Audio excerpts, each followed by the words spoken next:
Dans un instant, nous partirons à Perpignan. Le festival de photos Visa Off met à l'honneur les carnets de voyage du navigateur et écrivain Titouan Lamazou.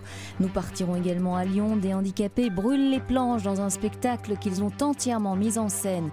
Mais tout d'abord, en France, les conditions de travail de nombreux fonctionnaires de police se dégradent, comme ici, dans ce commissariat à Périgueux. Confrontés à des problèmes d'insalubrité, les syndicats se battent depuis plusieurs années pour quitter ces locaux vétustes.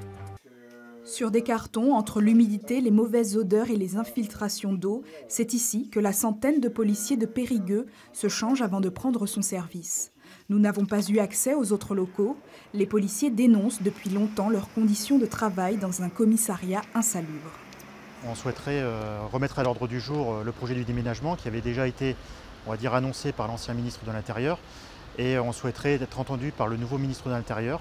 Le déménagement, il a été évoqué sur plusieurs sites sur Périgueux, mais pour l'instant, on n'a rien d'établi, rien de signé. Piste la plus sérieuse envisagée, un déménagement sur le site du Grand Périgueux, un point qui semblerait stratégique à proximité des pompiers et de la gendarmerie, avec un accès facile au centre-ville et à l'autoroute. Je ne pense pas qu'il y ait quelque chose qui bloque en quoi que ce soit, mis à part l'aspect financier, sachant que les locaux, la base est saine. Mis à part s'il faut peut-être une extension pour accueillir les 190 fonctionnaires du commissariat. Pour l'heure, une étude de faisabilité doit être menée avant toute prise de décision. Jusqu'à présent, nous faisions le constat que les conditions d'accueil n'étaient pas satisfaisantes, mais nous n'avions pas de projet. Aujourd'hui, nous avons un projet crédible, un projet intéressant, un projet, je crois, satisfaisant pour tout le monde. Il faut que le ministère le travaille, l'étudie en liaison avec nous pour pouvoir prendre une décision. Si l'option est validée par le ministère de l'Intérieur, il faudra donner du temps à la communauté d'agglomération pour transférer son siège dans le quartier de la Gare. Les 190 policiers et usagers du commissariat devront prendre leur mal en patience. Quand la technologie se met au service des personnes âgées et des handicapés dans les Pyrénées-Atlantiques, le conseil départemental vient de présenter un nouveau dispositif pour accompagner ces publics au quotidien. Il s'agit d'un système de téléassistance via une montre connectée ou un pendentif. Les personnes âgées et handicapées sont une priorité pour le département des Pyrénées-Atlantiques. Cette semaine étaient présentés deux nouveaux dispositifs, la nouvelle téléassistance à domicile et la plateforme Internet. Téléassistance 64 fonctionne 24 heures sur 24. Son coût est de moins de 9 € par mois. Et avec ce petit boîtier, elles auront un médaillon qu'elles pourront avoir soit autour du poignet, soit autour du cou. Elles vont pouvoir dialoguer à travers ce boîtier avec notre plateau d'écoute. 7 jours sur 7, 24 heures sur 24. Ce système permet notamment de renforcer le dispositif de maintien à domicile. Autre innovation, un site internet dédié, il réunit toutes les démarches administratives et les informations. C'est la mise en place d'une plateforme web autonomie, c'est-à-dire un site internet intégralement dédié aux personnes âgées en perte d'autonomie ou en devenir et à la recherche d'aide et les personnes handicapées également. Le département consacre chaque année 171 millions d'euros aux personnes âgées et handicapées.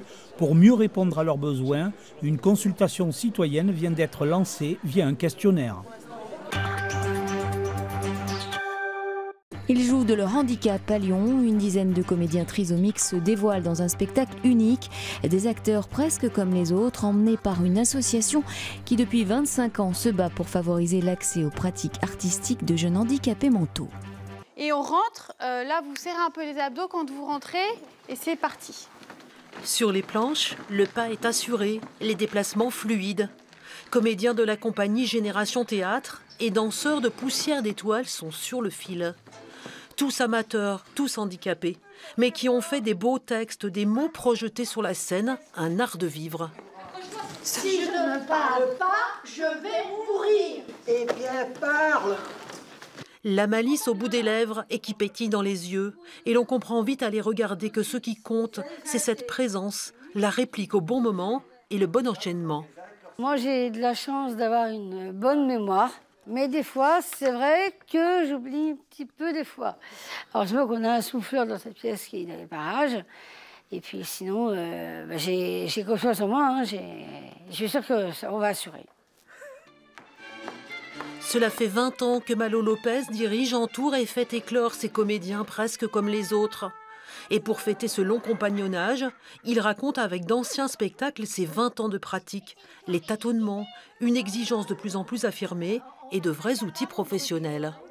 Vous lui avez bouffé son texte, c'est pas grave, ça peut arriver quand même. On fait avec les personnes qui ne se repèrent pas dans l'espace, les personnes qui ont des troubles de l'élocution. Donc en fait, je dirais qu'on va dépasser ça et on se dit que toutes ces personnes ont forcément un talent caché, quelque chose. Et c'est ça qu'on réussit à creuser, à aller chercher. Attentifs, généreux, dans un même élan, tant leur envie de réussir est énorme. J'aime beaucoup la danse, j'aime bien le théâtre, de pouvoir s'exprimer, et j'aime bien ça. Je me réjouis de pouvoir être sur scène et de pouvoir montrer mon talent.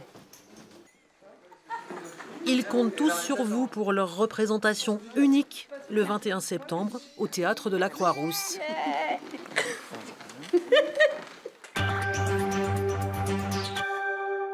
On referme cette édition dans les Pyrénées-Orientales à Perpignan. Près de 90 expositions photos sont à découvrir dans le cadre du festival Visa Off. Invité d'honneur de cette nouvelle édition, le navigateur et peintre Titouan Lamazou, grand voyageur et écrivain engagé depuis des années. Cet aventurier est revenu à ses premiers amours, la photographie. Grand navigateur au long cours et vainqueur du Vendée Globe en 1990, Titouan Lamazou n'a jamais vraiment abandonné ses premiers amours, les arts plastiques. Après avoir passé plusieurs semaines à observer ces sujets, il conçoit son travail photographique comme une peinture. Je photographie d'abord un cadre, un paysage, et après je rajoute mes personnages. Mais pour faire ça, dans un camp de réfugiés, ce ne sont pas des acteurs, ce sont des acteurs de la vie, de leur propre vie. Là, dans ce camp de réfugiés, dans le Massissi, j'y ai passé 2 semaines. Et je connaissais toutes ces personnes, effectivement, et qui me connaissaient, qui avaient vu tous les dessins que j'avais faits, etc. Et j'ai composé, donc vous pouvez voir, un certain nombre, les personnages principaux sont des femmes. Pour sa 22e édition, le Visa Off l'a choisi comme invité d'honneur après le chef étoilé Thierry Marx ou encore le chanteur Kali. Des personnalités dont la présence, forcément, encourage les vocations. C'est aussi pour nos photographes amateurs de côtoyer cette personnalité-là. Et je ne vais pas dire d'être à l'égal, mais au moins de leur donner l'envie, l'ambition, la passion pour continuer de nous rapporter leurs aventures. Des aventures à découvrir, 90 expositions à voir dans les commerces et lieux de la ville. Attention, le décrochage est prévu pour la fin de la semaine.